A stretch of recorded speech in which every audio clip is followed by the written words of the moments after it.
Now, Andrew, the other big issue of the week, obviously dwarfed in an immediate sense by the pandemic, but it's a looming challenge for the Prime Minister, isn't it, over the IPCC and the broader challenge in dealing with climate change?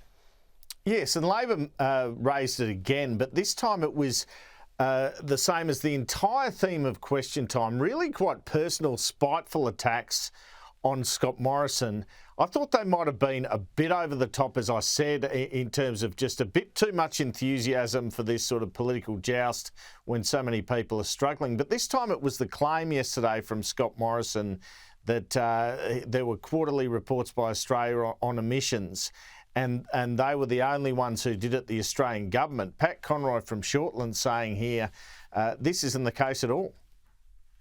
I refer to the Prime Minister's statement in Question Time on Tuesday that, I quote, "Australia is the only country, to the best of our knowledge, that reports quarterly on its emissions reductions."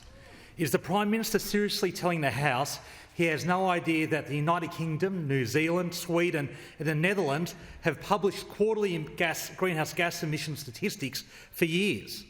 Why does the Prime Minister keep making stuff up? The Minister for Energy and Emissions Reduction. Well, thank you, Mr. Speaker. The point Members on my left. the Prime Minister was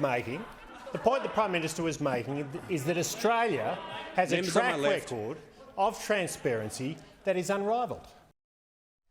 So, Kieran, Scott Morrison was trying to say throughout Question Time, you shouldn't be playing politics at this time. You should be more bipartisan, trying to rise above the fray. But he did look quite embattled. They were really in on him, Labor.